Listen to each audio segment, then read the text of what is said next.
Welcome to the neighborhood. And now you're in trouble. Help me.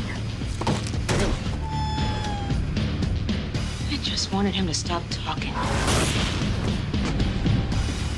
You bitch. We'll just have a long chat once you've settled in, okay?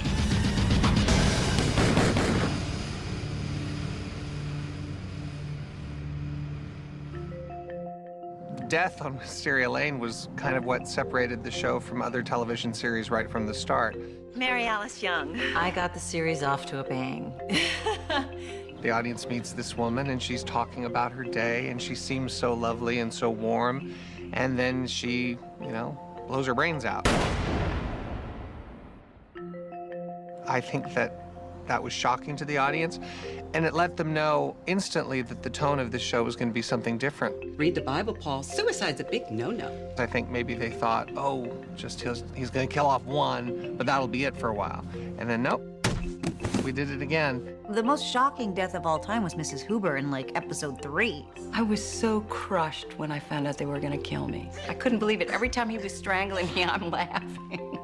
I hated them killing Mrs. Hoover because that was the end of that character. All the unbelievable deaths, I have to say, it kept us on our toes because we never knew. Thank God I'm still alive.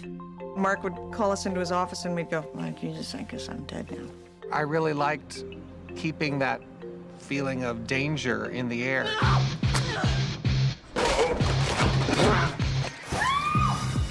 After the demise, I don't know what I came back to do, and the crew was here, and they said, oh my gosh, we went to your funeral, and it was a beautiful funeral. I said, oh my God, really? Wish I could have been there.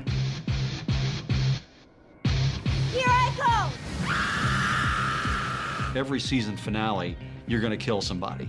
A lot of dead people around Bree's character. They call me the Black Widow, yes. I asked Mark, I said, so you're always talking about Breeze based on your mom. What happened to your dad? And he said, oh, he died of heart disease.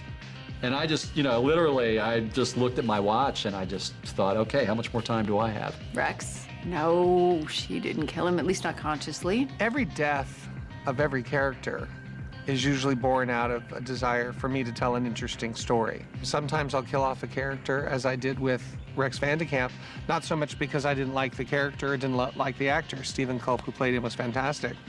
But I knew that Bree needed a new part of her journey. We need to phone an ambulance. They decided to make me just eat some pharmaceuticals in the hope that she would save my ass. I called them while you were asleep. And she didn't. He killed himself. I just didn't call an ambulance. Dad is dead on the show. I don't think I fully realized when we shot it what a big deal death it would be. It was 2 years before I could shop even in a grocery store. Before people would come up to me and they would just say, I don't have a gun. Ah. The audience really took seriously anytime we put anyone in jeopardy. And of course, over the years, we killed off some major characters. Television series don't normally do that, and we wanted to be different. I haven't died. That's all that matters. I think also when they killed my husband, the mayor, Victor Lang, played by John Slattery, that was kind of fun. But also oh man, he's dead. And I got shot in the shoulder, which is usually a safe place, but I dropped like a stone. Huh. Mother. Hey. Baby Dylan. The only bit we saw of Baby Dylan was her arm. Her hand is ice cold. It was a little hard acting with that baby arm. I had to get very emotional about this fake little baby arm.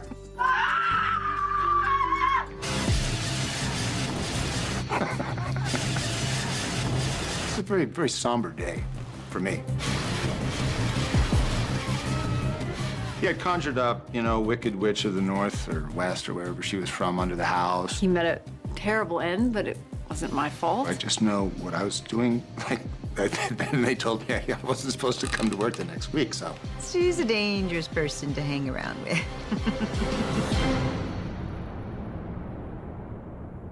Larry Hagman, who came in as Frank, that was a great death. And that guy is consummate professional. I mean, and he can make anything funny. But there he was, dead on the couch. He's dead. Of course he is.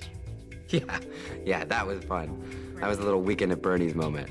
I must say, I never anticipated coming back to Desperate Housewives. When you shoot yourself in the head,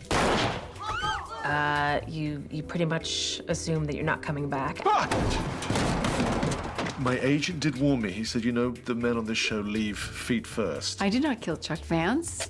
Oh gosh, the final death count. 8 years of death. 12. 24. 22. 29. Late 30s, early 40s. Over 40. Can we come back to that one? I think there were something like 54 deaths in the 8 years. Oh my God, that's a lot of people. You forget after all these years how many people we've killed. There's like 53 unsolved murders on the street. Yes. It's been a rough 8 years. Carnage, man. It affects the characters, but only for a brief period of time. This seems like it happens and then they kind of go on. By the way, you wouldn't happen to have any extra ice laying around, would you? The only character that I ever said I would not kill off was Mrs. McCluskey. I had just been killed off on several shows, and I told Mark that he couldn't kill me off. And over the years, that became kind of remarkable because everyone else on the show, every other actor, kind of felt that maybe they were in a little bit of jeopardy because I had killed so many major characters. This year, Mark came to me and said, could we?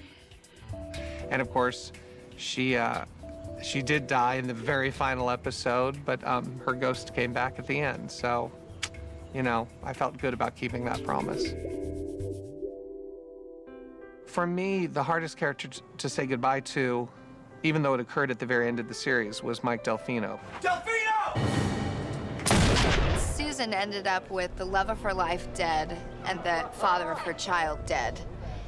And I can't think of any other character on this show that dealt with that. No. The death of Mike Delfino. Shocking. I was like, are you serious? Wow. Didn't see it coming. I didn't even know Mike died until they goes, Jamie's last day on set. And I go, why? And they said, he's dead. It's been really hard because I'm not really seeing my fake dad a lot. And he was like, oh, I almost made it to the end. I think it was effective and served its purpose, which was to send Susan into a new direction for the end of this season. But boy, I think I got more crap about that from the fans than anything I'd ever done. Wisteria Lane. Don't move there. You'll never move out. Steve's so excited to finally live in the suburbs. I'm a little worried it's going to be boring. Oh, I wouldn't worry about that. Now, this street is a lot of things. Boring is not one of them. I'm a big fan of the Harry Potter books. And I read an interview where J.K. Rowling said to everyone that she knew what the last chapter of the Harry Potter series was. And I think she had actually written the last chapter, just in case anything happened to her or something. And I thought that was so smart to plan ahead. So it got me thinking, gosh, how do I want to end Desperate? And this is quite a few years ago. And so I had this idea of Susan driving off the lane and the ghosts of all the people who had been on Wisteria Lane and had gotten killed, that they were watching her go. And it gave me a chance to say something about life, mortality, what the purpose of it all is. And this made sense because the very last ghost you see is that of Mary Alice, who's been narrating this series for all these years. So it kind of explained why Mary Alice has been watching. She's been watching her friends go through their lives and hoping they figure it out, hoping that they get past their desperation to a point of happiness, which they do by the end of the series.